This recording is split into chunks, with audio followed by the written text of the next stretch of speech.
I started playing tennis competitively at around the age of 8. My first tennis camp was at Cimarron Country Club. My dad was a tennis player there. He played club tennis, so he's kind of the one that got me started playing.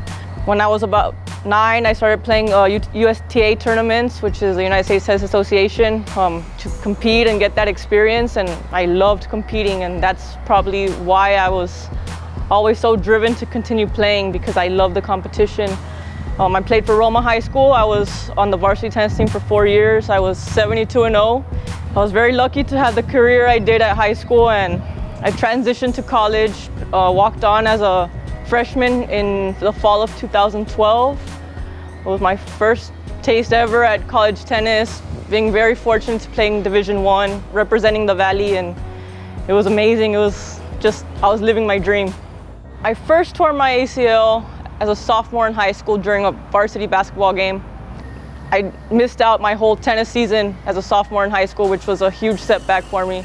I had high expectations for myself. My coaches had high expectations, but I knew I needed to work hard just so I could play again in the fall.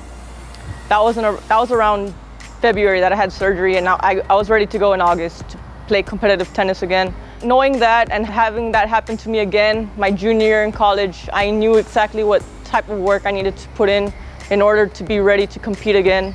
I knew it wasn't going to be easy, which is why I spent hours and hours in the weight room, and especially it's very different playing high school tennis and collegiate tennis. I knew that the grinding was going to be a lot more, the cutting and turning was going to be a lot sharper. Like I knew what I needed to do, and that kind of determined me. Once I got to college, I realized that I needed to improve a lot just to be able to maintain the level that I was playing at, and just to be able to stay on the team here, because that's what my goal was, just to be a part of this collegiate tennis program. My junior year rolled around and I tore my ACL for the second time on my left knee, and kind of was a setback. I didn't know if I was going to continue playing or not, just because I knew the rehab process and it was going to take about a year to come back. It was a hard injury to come back from. I was able to get back on the court within 3 months after my surgery, just by working hard and putting a lot of hours in the weight room, working on that rehab. So my senior year rolled around. I got cleared to compete in around December, and I started playing January competitively again.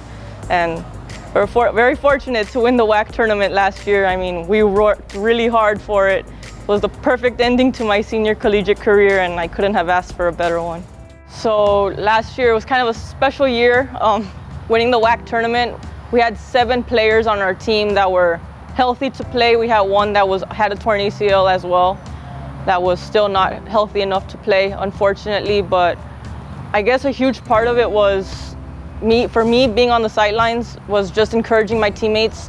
We had a very tough match in the WAC finals against our rival, New Mexico State, and just encouraging my teammates to hit one more ball, not give up. Like, it was extremely hot.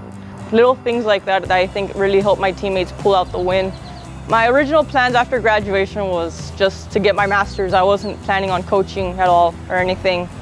I was on vacation in early August with my family, and I got a call from Farah, our sports administrator, and she said, hey, we just interviewed a new coach for the tennis team, and she's very interested in talking to you to see if you would like to volunteer helping her out this season.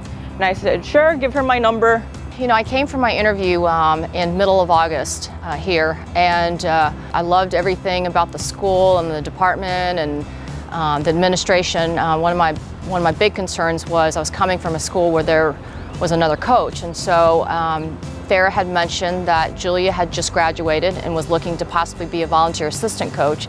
So I asked her if I could get Julia's contact information, and we talked on the phone, and immediately after the first 5 minutes, I knew that Julia and I would click really well, and we were on the same page as far as what we were looking for, coaching styles and just ideas and philosophy. So I asked her if she'd be interested in helping me, and happily she said yes, and it's just been great so far. Right then and there, I knew she was going to be an excellent coach coming in. A lot of experience, which made me even more excited to work with her. She asked me if I could work with her, and I didn't think this opportunity would have rolled around for me. I'm very fortunate to have someone like her. you know, she's got a lot of pride in this university and the tennis program, and it carries on every day when she comes on the court to help me coach. And you know, I hope that I can continue to help her and teach her, and hopefully, I think one day she wants to be a head coach, and prepare for that.